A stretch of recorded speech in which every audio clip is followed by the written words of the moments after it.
You're listening to the Unlocking Africa podcast.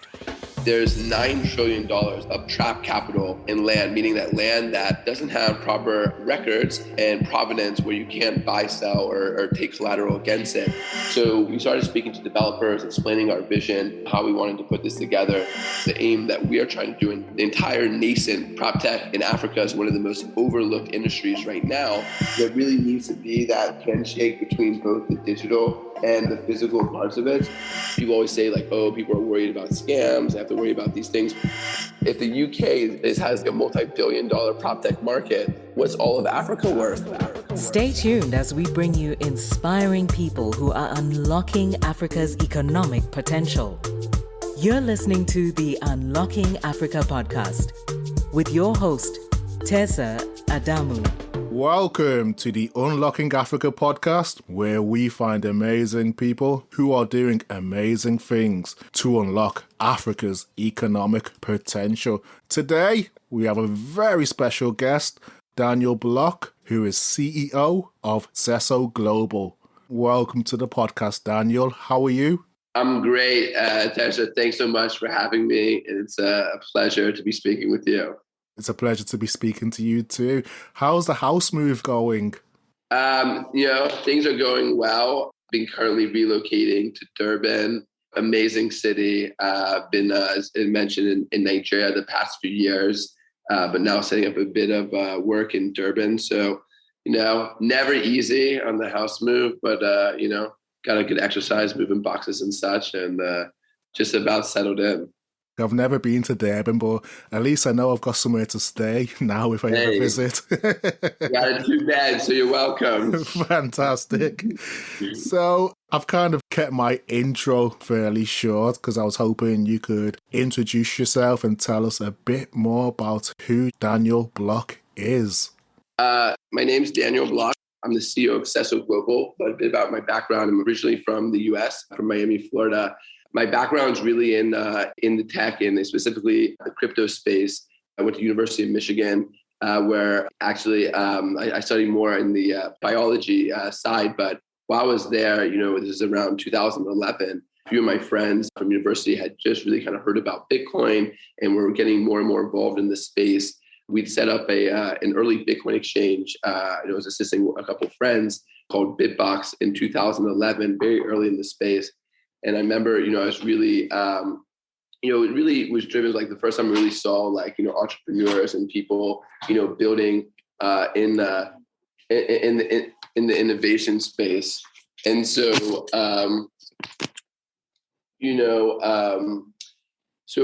what was, really got like, excited about, new technology, the possibilities, how best we can help, lift people, up in different parts of the world. And so I set up a nonprofit in 2013, seeing like more and more people getting into to crypto and really wanting to have a space where we could, connect, like minds.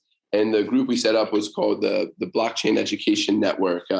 It's still around today. Like it's a student-led organization that trains, that builds training programs, hosts events for university students around crypto at first, and then more in the blockchain in general.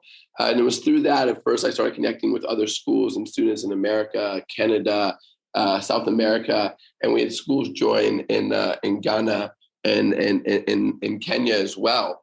And this is in around 2014. And at this time, it was the first time I ever heard of mobile money, of M-Pesa, being told about all these digital payments. This is before you could say like Venmo and Zelle in America. And I remember thinking like, wow, the tech in Africa is already, ahead in America in some regards. And really, you look at like people talk about the leapfrogging effect and possibilities, in that end. And so we started looking at different applications around the blockchain. And I was really focused on aspects around, utilizing blockchain for land rights and securing land records. And I got a grant. I was applying for a lot of grants at the time and received a grant with a few partners to pilot a blockchain-based land record solution in Accra. So that's really what brought me to the continent. It was quite the journey. And I was really going more into that. So, really showing from the tech space through the circumstances that really more entered the real estate and land registry and rights space. Fantastic. You've given us a great overview in terms of your introduction to tech, crypto, your early life in innovation, and then the transition into African tech and Sesso. So I've been aware of Sesso Global for many years. It offers a service or a product that I'm genuinely interested in. So I was hoping you could tell us a bit more about how the company started and how you became involved in Sesso. Yeah. So thanks so much, Tarshan. Really appreciate your feedback and, you're following the journey over the years. And so Sesso Global is, we say, Africa's trusted property marketplace, Africa's property super app. Really one place where you can find all the services you need for trusted real estate management and transactions. So the company really started out of this grant project where we were working with the government and did a pilot in Ghana in a neighborhood, if you've been to Accra, called in East Legon. Yeah, so it's a bit more organized. To have like the plots are well planned out, and so we're looking at a pilot and where we're looking at digitizing, making a digital registry where we could easily query, look at details of the property, and this was really based on kind of a lot of the readings I was a big fan of at the time. Still am of. You might have heard of this Peruvian economist Hernando de Soto's. He wrote a famous book called The Mystery of Capital, where he talks about that. There's $9 trillion, and this is like 30 years ago, of trapped capital in land, meaning that land that doesn't have proper records and provenance where you can't buy, sell, or take collateral against it.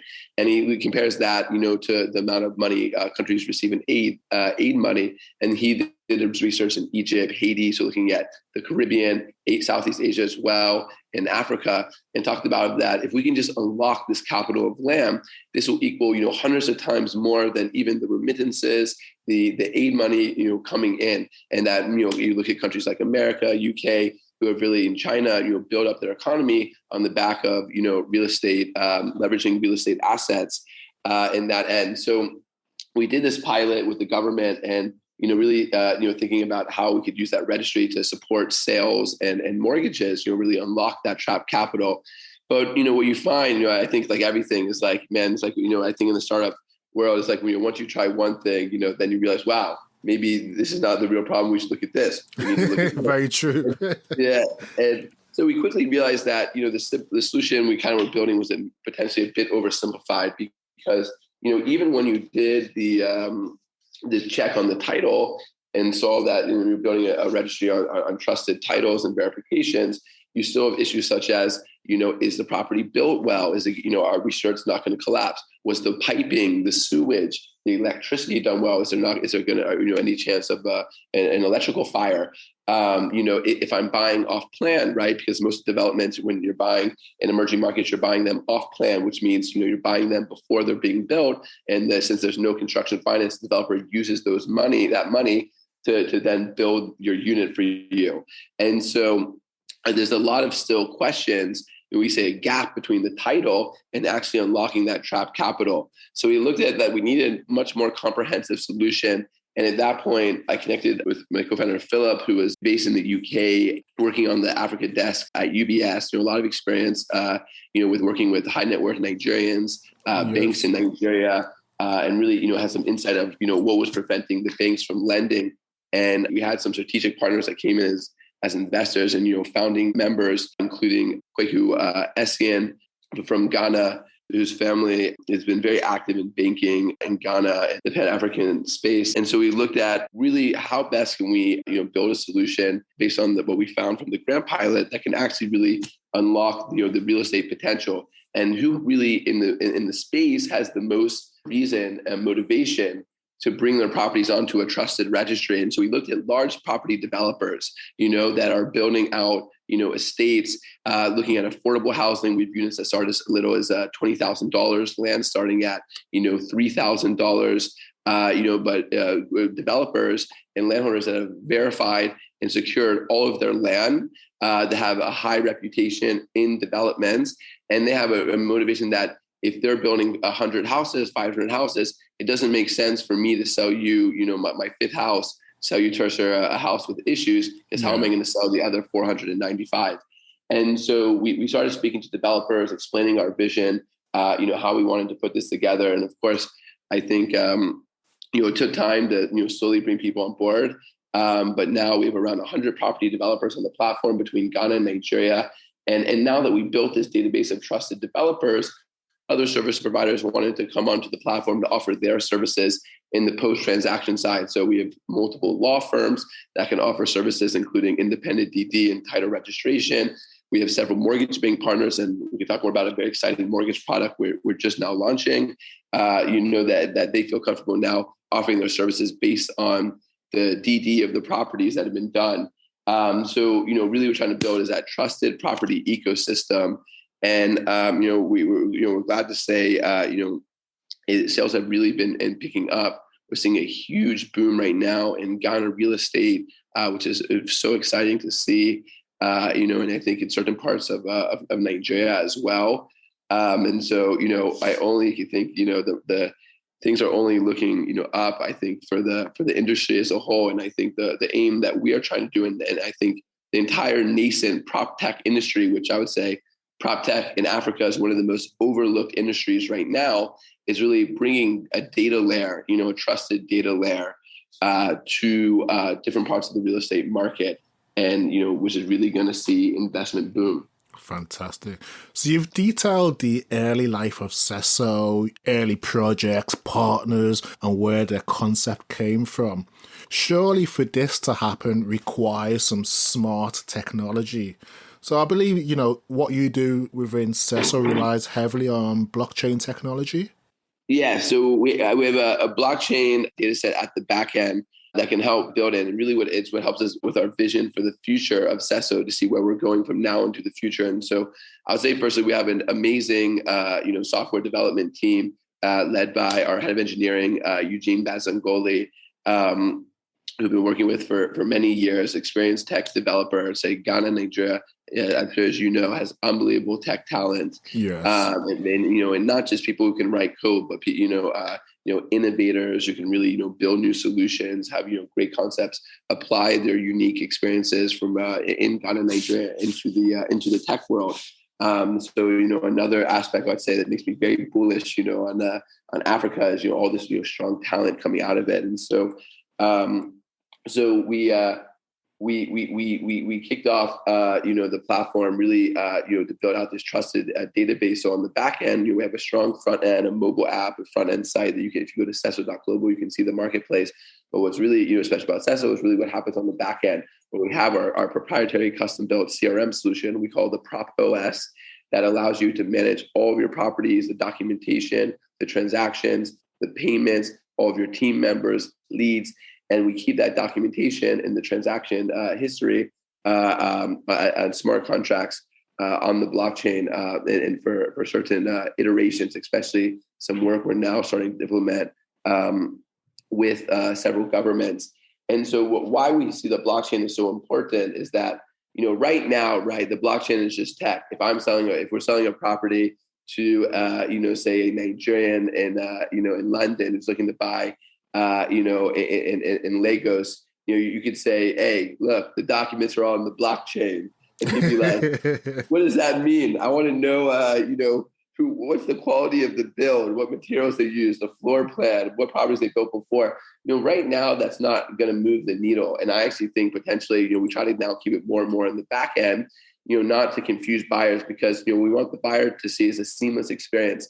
I trust, that, right now, a lot of times we trust brands because we've used them before, and we trust that the work they did on the back end, will provide me with that seamless experience. And that's what we're trying to do with Sesso, where the back end is very strong, but the front end experience is very simple. But what we see is the potential for the long term is that, the World Bank, other entities have spent billions and billions of dollars over the last, several decades working to digitize land registries in Africa. You can look at the World Bank's Land Administration Project. If anyone Googles, I can see endless projects they've done around the world, where unfortunately the majority of them, have had very, very minimal success. And if you look at the World Bank, other governments' efforts, I always say it's, when people say, wow, it must be corruption. And if you look at that, I think it's a very wrong way to look at it. And actually, if you look across the world, the world has paper land registries. America, paper land registry. UK is a paper land registry. Germany, paper land registry. Almost all countries in the world have paper land registries. But what they have is digitized, you could say, channels into and out of the registry. And so what we want to look at long-term is that, rather than, looking at government in Ghana and Nigeria and throughout, I think the world, is a solution that we think, anyone can deploy globally is that, working with the private sector, the real estate developers, individual, property owners, law firms, banks, to build a digital registry on the blockchain, especially on the back end, so that long term, rather than saying to government, hey, we want to digitize the registry, you can say we have already digitized 30, 40, 50% of the registry, and you can see all of the partners, all of the DD, all of the multiple verifications on all these different units. So you have one developer with 500 units. Most developers build with the master title and then break it up into subtitles afterwards. So if you have, the example of 500 properties, 500 buyers, say 1,000 leads, that property could have 1,000 verifications on it on the blockchain. So, so we can have these very, distributed, verified land records that come together to form this new digital registry that is built, what we'd say is a system called, day forwarding digitization. So there's systematic registration, which means you just take documents and scan them one after another, which can take a long time and be very expensive. Or you can do the concept of what CESO looks at for the future is day forwarding, which means as you create transactions and as you transact on the registry through a digital means, the registry over time, digitizes itself. So you've detailed there how you efficiently and effectively utilize blockchain technology to navigate the African real estate market. So you've got some amazing tech solutions to power the back end. So I was wondering if we could focus in terms of offline solutions. Obviously, the African property market does have its challenges. So I was just wondering if you could give us a bit more detail regarding some of the challenges that are facing the African property market, what solutions or how you're going about navigating these challenges. There really needs to be that handshake between both the digital and the physical parts of it. So I would say firstly that beyond just the having the app, we have a strong sales team members based on the ground in Ghana, Nigeria, and then our diaspora sales team in the U.S., Canada, in London. That can meet clients, take them through the process. People need to know that there's people behind this, people that they can talk through the process with, that can take them step by step through it. So look, I would say, one of the biggest issues I think getting started was really just, getting people on board. I think we had a vision for the company and others, I think, believe in the vision, but it takes a long time and there needs to be patience to sit down with people, explain to them the concept. Real estate developers, I find, in general globally, are not easy people to get together. So saying that, there really needs to be this handshake between the digital and the physical. And so CESO has sales team members, that help clients in Ghana, Nigeria. We have sales team members in the diaspora, in the UK, Canada, and the US.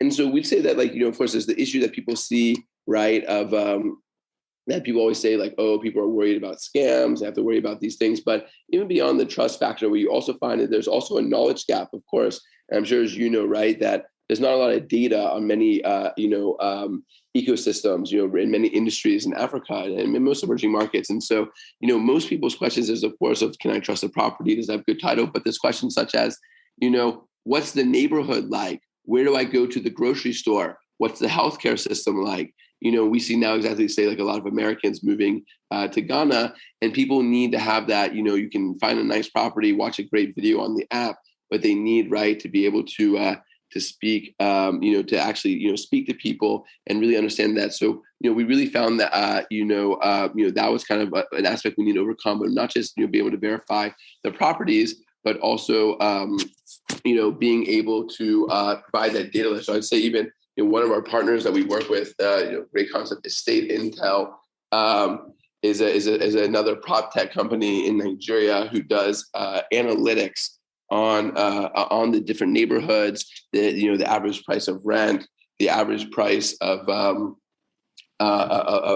units, and the growth and the real estate value. And so, adding things like that has been great. We work with a conference company called Africa Property Investment Summit, who hosts Africa events in 7 different African countries. And so really using that to engage people in that end. And I think, right, for any new idea, you need to be patient to get people on board. So it took quite a long time, as I was mentioning, to onboard the developers, to really sell the dream, to the banks. And people want to see things in action and really see it going. So, I would say any solution, what I've learned is, is really just to, be confident, patient, and keep pushing. And so little by bit, small, we able to progress and bring people together. And I also think, like, right now, of course, the funding aspect is that we see like the funding for fintech really growing. But as I mentioned, there's a very nascent up and coming prop tech industry that's really just at the start right now. Thank you. You've detailed some of the offline activities that you engage in to make things happen. And I think earlier on you mentioned that Cecil offers a marketplace, which is a unique one-stop shop for digital real estate transactions. I was hoping you could tell us a bit more about this marketplace in terms of how does it work? How do you verify sellers and buyers to ensure that people's investments are secured? Yeah, so we run a marketplace on both web at Cecil.global and on Android and iOS app. And so it's a process I can take you through about how we ensure kind of trust and a smooth process, a one-stop shop for the buyers. And so before we onboard a developer, we always do a verification process first. So we have them send us their company documents, their title registration for their properties. We go and view the property itself to make sure it's a real site. We ask for referrals from other people in the industry, and so that way really have a good aspect of that this is a development that is can be trusted. Of course, we have lawyers on the platform for people to do additional due diligence if they want to go into more heavy DD. And so that's kind of on like the front end, what Cecil does, even before you ever see a property on the site. And so when the property then comes onto the site, we help make sure that there's efficient pictures. We're working to make more and more videos so people can do digital tours. And when you're there, you'll be able to find the property, our partner mortgage banks, law firms, property management companies, if you're looking to rent your property out. And so can really take you through that full process. We also have, as I mentioned, our team on the ground. So we host virtual tours. We have open houses. So, if any clients want to come there, we can provide that physical experience as well. And I think now, anything is people see the real estate market. So I would say it's a great time to invest in African real estate because the market is already growing so fast. And it's just the beginning. Airbnb came out and said that last year, Ghana and Nigeria were 2 of their fastest growing markets in the entire world, right? So, that's really impressive. And we see like huge pickup of investment properties being built, setting up, beach estates, coming up as well. Some more leisure real estate. We did a great webinar recently on leisure real estate, golf estates being built, really to provide more types of products for the market. And these products are really going, taking off at an amazing rate. And there's no lending right now. There's no construction financing and no mortgages. And so, so I would say like we're at the cusp of a really, I think, transformation in the market. And as more of these solutions come live, we're just going to see an even faster acceleration. You touched upon the growing appetite and interest in real estate investment in Africa. So I was wondering if you could go into a bit more detail regarding who are your typical buyers and sellers, and has their profile changed over the years? Yeah, great question. So the majority of our buyers at this point, because it's also where we put a lot of our focus in, is in the diaspora. So buyers from UK, Canada, in the US, some from Europe as well. Of course, we have, buyers locally in Ghana and Nigeria. We have Nigerian buyers who buy in Ghana.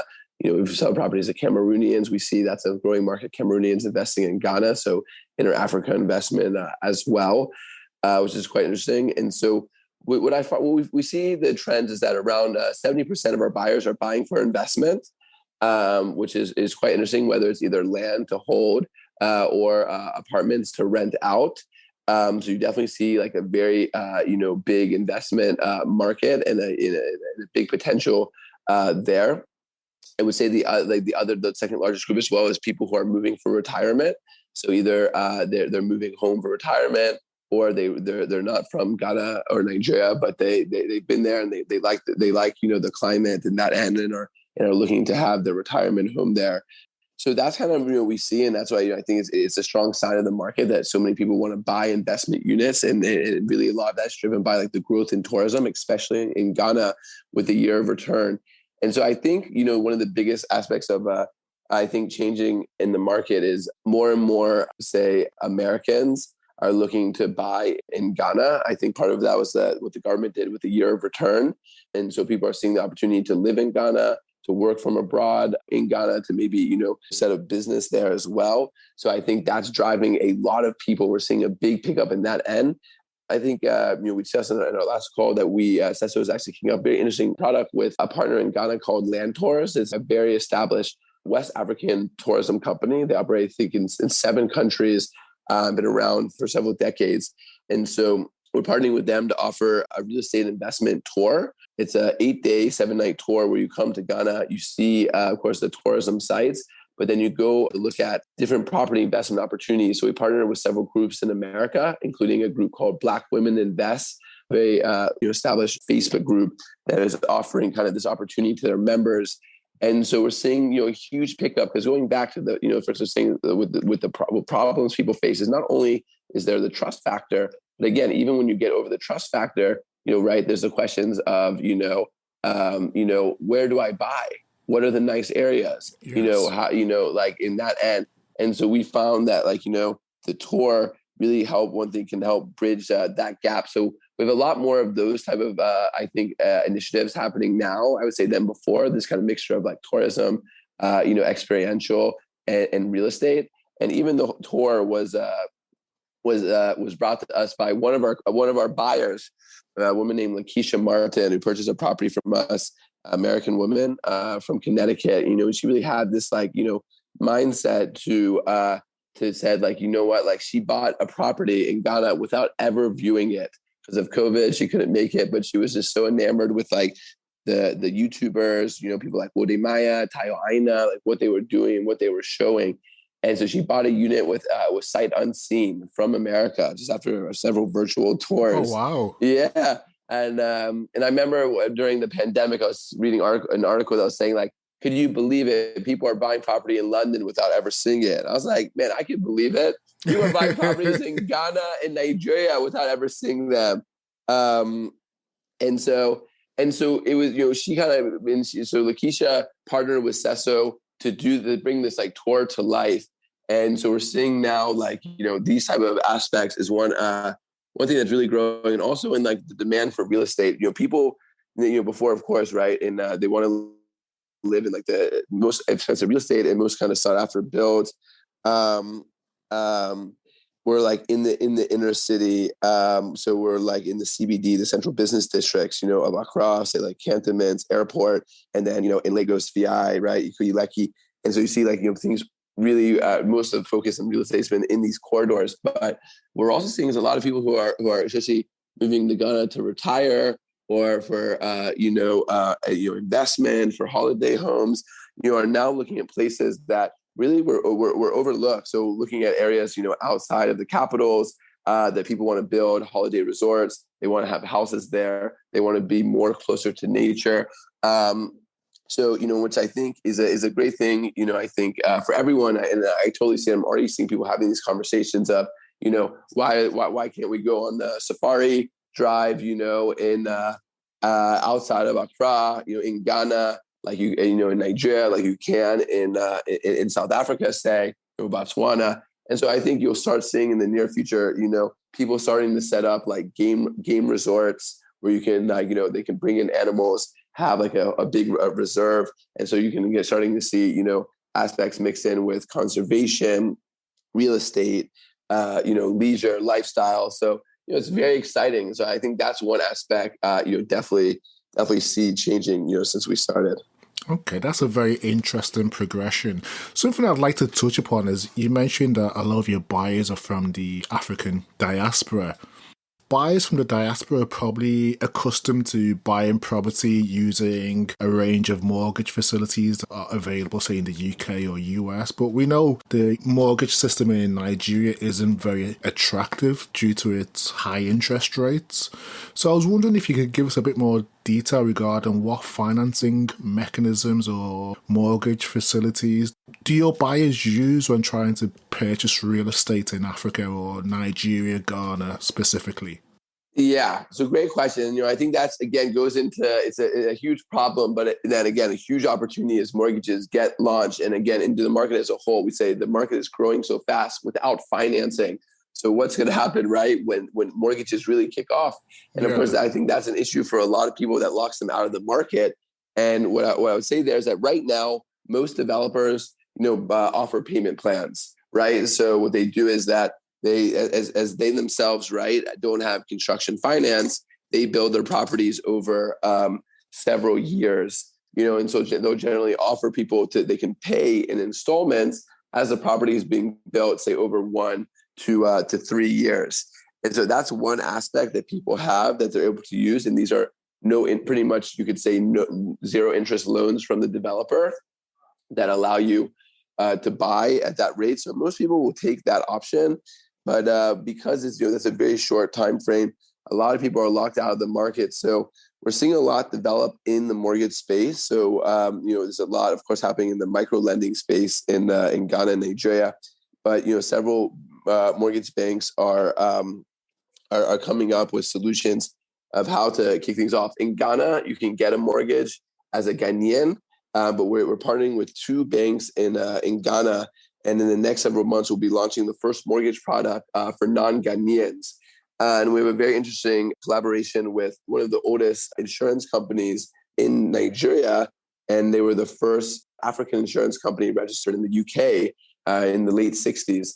They're putting together a solution for a new type of mortgage protection insurance that's getting a lot of great feedback. So as we also see, of course, it's multi-layered as well. So, it's like the banks, they might want to lend, but are there the insurance products that are available for them? Mortgage bonds also generally match like the tenor on deposits and financing that the banks have. So there's also the aspect of the banks, needing, more longer term financing and abilities, for ability to lend. But I think, right, like, then the other aspect generally is just scale. So there's other ways to look at it as well. So if say mortgages are going to take longer time, and we could potentially put together a solution for construction financing, and the developers are able to get 10, 20-year loans, affordable loans for their construction projects, they can in turn pass it on to the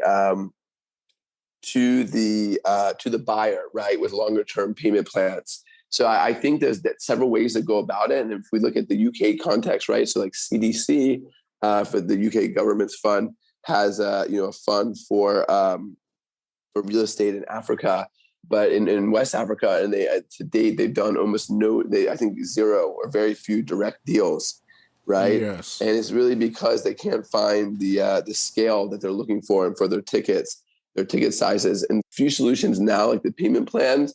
But what I would say, like the main takeaway is that there are several, many people, people working on great options for that I think will come into play within the next, year.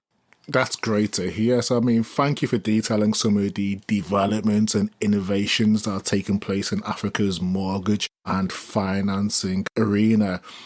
If I can be quite blunt, why is Africa's current mortgage value chain so systematically weak?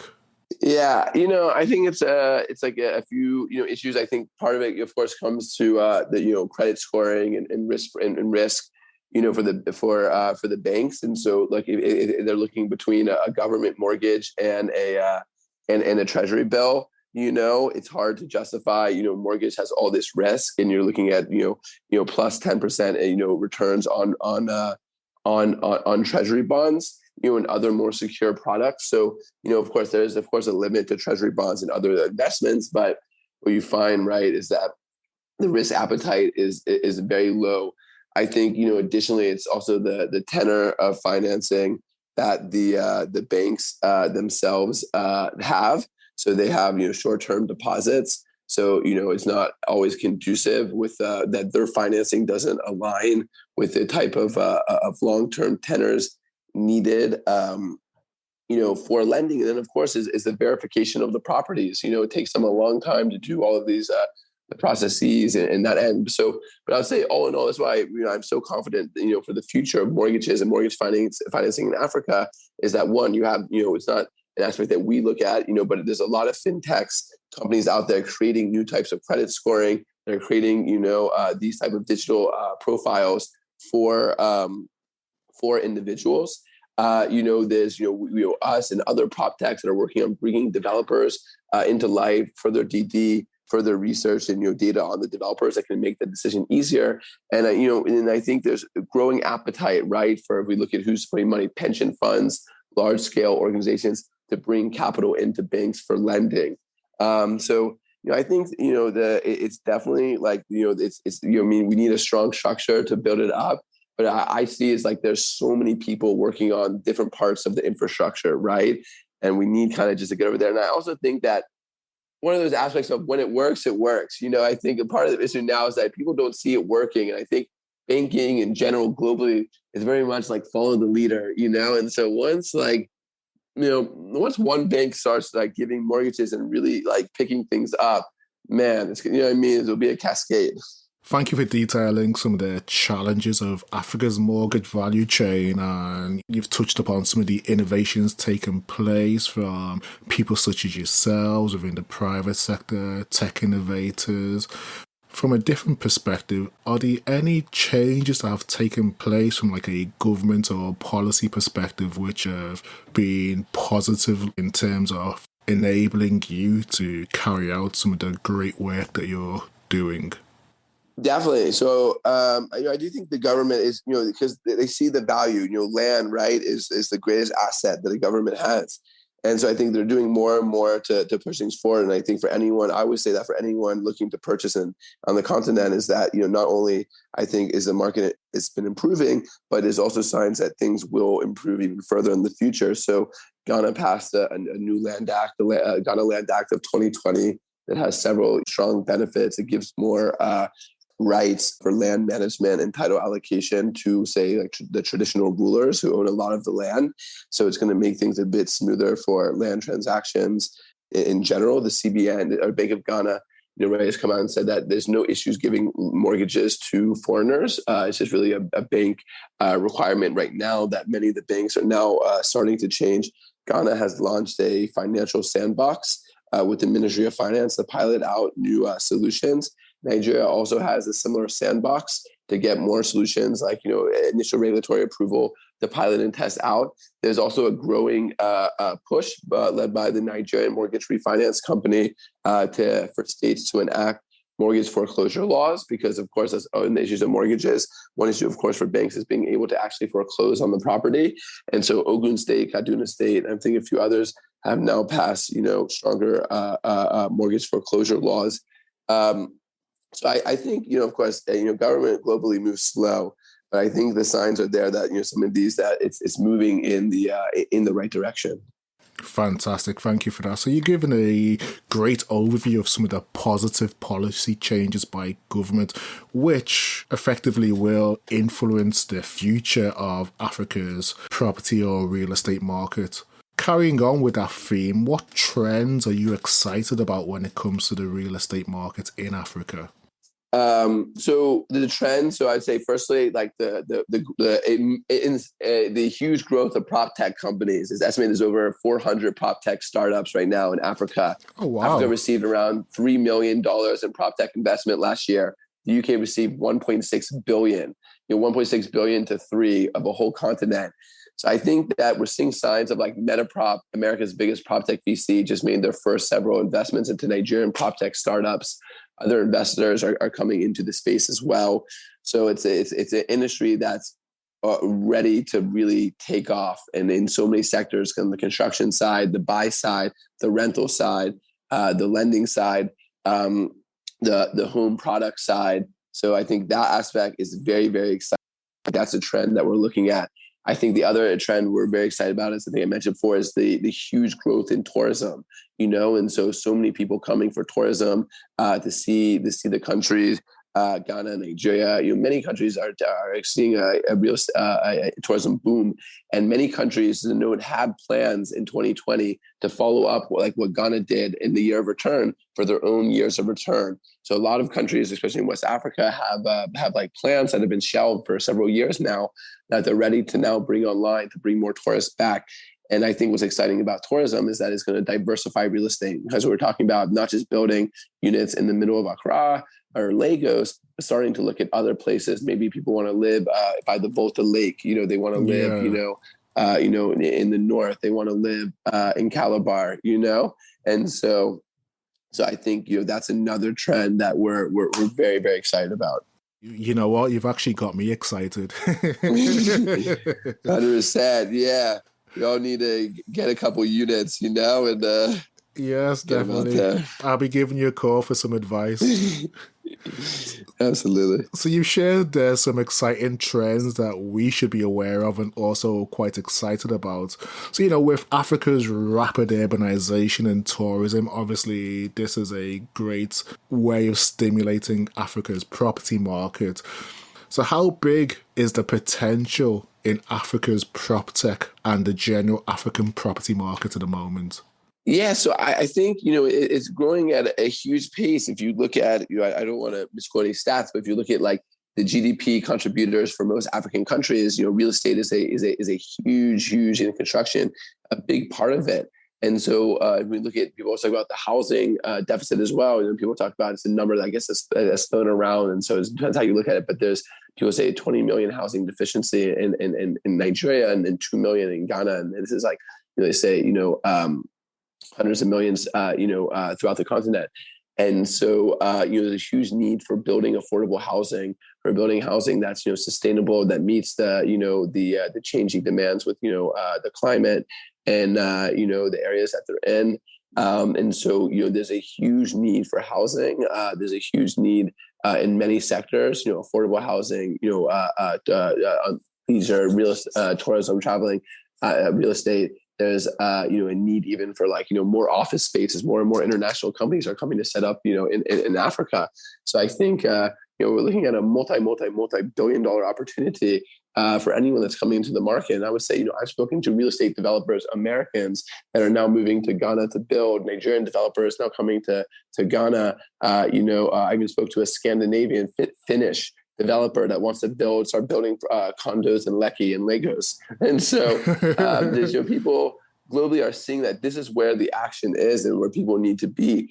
And I think that as the, as going back to the financing, as things start working in housing becomes more affordable, because affordability is not just about price. It's also about how your monthly payments, how long do you get to pay, whereas a mortgage, maybe it doesn't change the price of the property, but it changes, the contributions necessary, makes it more affordable. So, we're looking at like a massive opportunity in all sectors of the real estate market. And I think that we just need some of these triggers, such as like the financing and others really to hit for, I think, for the potential to be reached. And I think on the prop tech side is, look, if the UK has already a multi-billion-dollar prop tech market, what's all of Africa worth? This is a massive industry, waiting to growth. And this is both in the construction tech side, the property management tech side, on aspects like CESO on the property management transaction side. There's a huge growth, that you can see in Lagos now of short-term rentals. There's Spleet, who's just raised around, Rent Small is in Techstars. I think with Buy Let Live, a whole group of these companies now coming into play. And a lot of people are looking for investment opportunities. So, there's a lot of companies looking at aspects to tokenize real estate, They're looking at crowdfunding loans to developers. And so even getting the average person, involved in real estate investing. Amazing. So you've beautifully detailed the increasing commercial and personal investment opportunities, also the evolution of the markets. So, with growing potential, there's growing opportunity and people looking to access those opportunities. What advice would you give to people who are interested in buying property, say in Nigeria or Ghana? One, I would say check out the Sesso Global app and website. Fantastic. I would recommend that too. Yeah, see some nice properties there. But what I would say is do your research, and look at companies like Estate Intel who do the whole market analysis. There's great reports from CDC, others about the real estate markets and the potential. And and look at what type of opportunity do you want to get into. And we have our sales agents, we do free consultations to take people through the different type of opportunities. So you might be someone who wants to land bank. You can start buying land starting at $3,000. Some places maybe even $1,000. And then further out, of course, there's issues with securing the land, and so we'd always recommend to buy land within an estate, which adds the value. So you can buy land, you can hold it, you can look to build, you can buy land and talk to a developer about doing a joint venture, which is very common. On the continent where you own the land and you find a developer that they build the properties and you split the units. And so there's aspects like that. There's real estate, buying rental properties, which would be great. Looking at studio apartments starting at $60,000. Aspects where you can look at prices way below. I'd say Ghana. In the U.S., UK, etc. And so you can buy in these new estates and new apartment complexes that are being built. Areas like Echo Atlantic, cantonments. That people have. There's a lot of rentals. If you check Airbnb, you can see several properties. That have hundreds and hundreds of reviews, different units within the same building.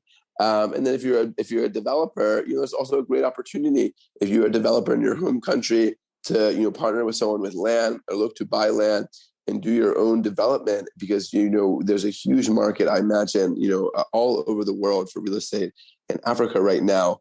And those who are builders in their home countries can bring their expertise, the financing from the home country to build as well. Brilliant. Thank you for those amazing nuggets and pieces of advice. That goes a long way in terms of positioning or shaping how the future looks in Africa from a real estate or property perspective. So with that in mind, if we think of the future of Africa, where do you see Africa in 5 years' time from a real estate perspective? Well, I think it's going to be very interesting. Of course, I know things will be different, of course, throughout the continent, with many different countries. And so, but I think a couple growing trends we see in the real estate market is there's a lot of push towards these new cities. So large scale developments, which are like cities in the cities. So you can look at groups like Rendeavor Group, who has city developments in 7 countries. You can look at Savo Earth, who has a huge development in Kenya and has projects in the pipeline in 12 countries. And these are multi-100-acre projects. And so some very exciting aspects happening there. And what's going to happen there is that the developers are going to take the responsibility of building the infrastructure. So if you look at, say, Echo Atlantic, have you been to Echo Atlantic, sir? Yes. And so whoever hasn't been, I would encourage them, Google Echo Atlantic. You're shocked that it's even in Lagos. All the roads, beautiful. An amazing development. Like, dude, it's the Dubai of West Africa in the making. You can see it real time. And so, I think we're going to see a lot of that where people are building new developments, and this is going to go both for the luxury of affordable, but I think more will be mixed developments, of course, and where they'll build the power, with sustainable power. They'll build the roads. They'll build their properties, high tech, high innovation. So we'll come to some of these, it's cities within the city. In Senegal, they're building a new capital right now outside Dakar. Right. Yes. It's like kind of what Egypt did, Cairo with New Cairo. And I think that's a growing trend that's going to keep growing. And what that'll do is it will provide relief for areas that are too overcrowded and congested right now, and give that, we'd hope the opportunity then to say, fix the infrastructure in areas now once people have moved to these new development centers. I love that. You've painted a very positive but also practical view of where Africa's real estate market could be in the next 5 years' time. So if we look closer to home, where do you see yourself and Cesso Global in 5 years' time? Yeah, great question. So, look, we want to be, scaled up, throughout the region and throughout the continent. We're in 2 countries, entering a third now. But, we want to be within the next 5 years, in at least 20. And so what we really see is that one, us really having, from now 100 property developers to multiple thousands that we're registering, verifying. We're introducing these new mortgage products with our experience, providing more financing for development and to build and to grow in. And then what you'll see more of us in the future is much, much more active presence in the diaspora. So we're recruiting in the process, groups, sales leads. If there's anyone out there that wants to push real estate, in your home city, we'd love to speak with you. We have our first team member in Los Angeles. Oh, wow. As I mentioned, we have our team in London. And so we're looking for people that, not just there to be like a one-off sales pitch that can engage the community, actively speak to people, and really build up that personal relationship that people are buying together.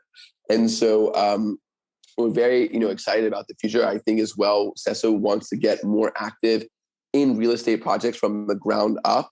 So you'll see us more active as well, raising finance for developments, helping developers do even the initial architecture planning. So we base it from our data and our research on what's selling, what the market needs.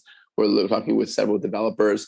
And so I think in the future, it won't just be just about us, doing the DD. We'll have more an active hand, actually in guiding, and being an active partner in developments, because even ourselves, we see the opportunity is too great, and that we need more development. We need to be more active. And so we want to be really part of that story of bringing in the financing to support that. And then, once we have the data, using our data to empower developers. The last thing I would say as well on this note is that what we also see in the future is what we want to help facilitate is that if you're in the US, you're in the UK, the big developers. Before this president, people knew about Trump. They knew about a lot of these, big, real estate companies.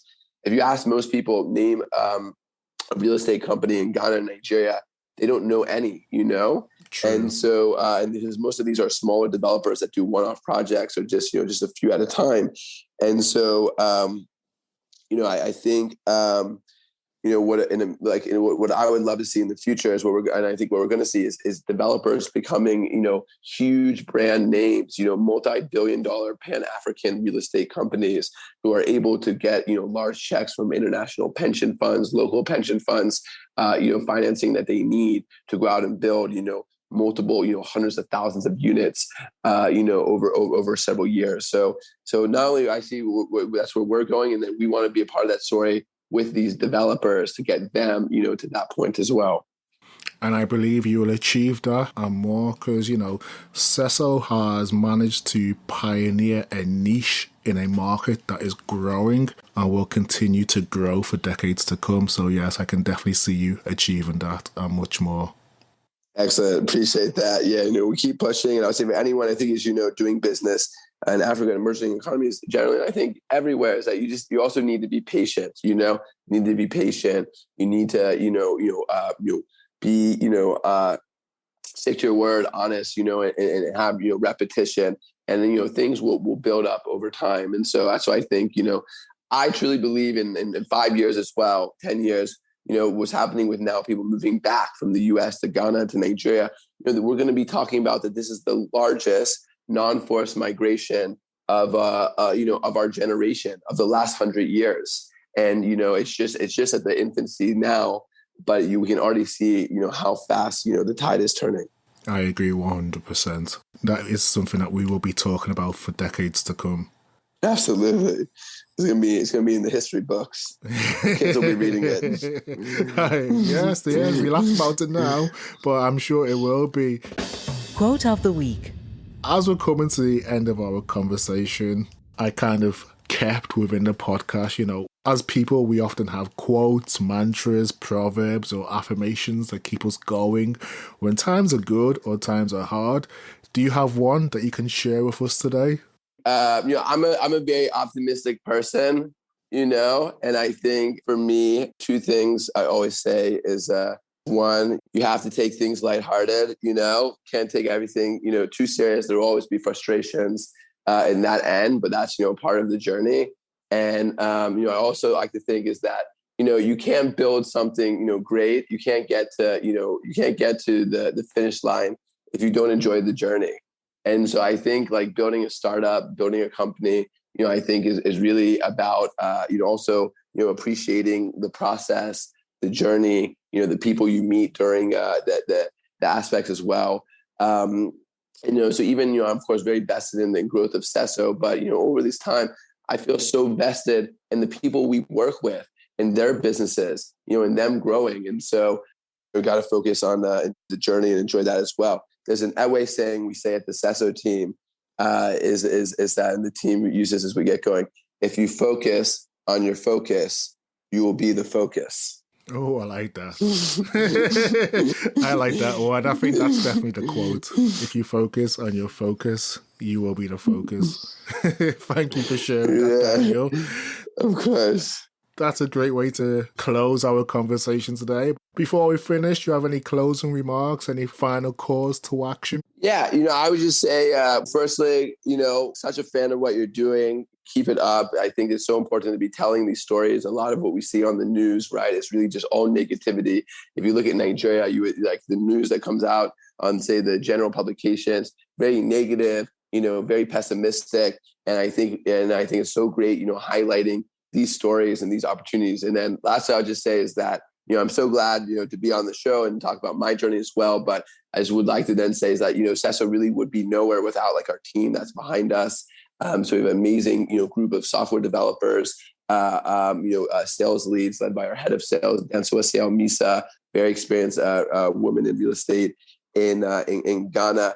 And I would say to anyone as well that, is looking to do business, set up a company or be a part of something is that, my experience, the talent in the tech space is unbelievable and is only growing.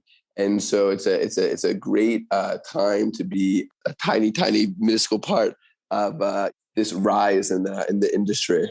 Thank you for the kind words, and I agree.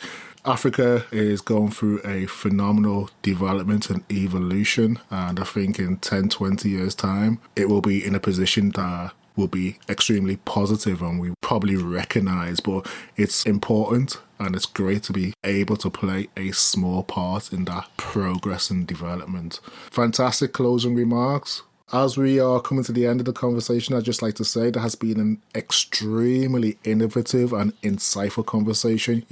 One that has been packed full of gems. I've definitely taken away some new knowledge and information, which I'll be quoting in conversations to come.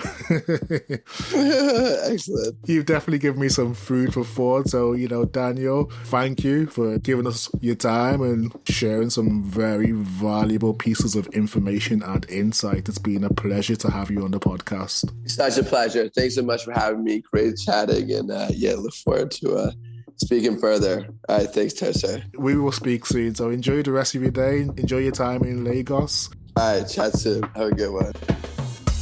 Thank you to everyone who has listened and stayed tuned to the podcast. If you've enjoyed this episode, please subscribe, share, or tell a friend about it. You can also rate, review us in Apple Podcasts or wherever you download your podcast.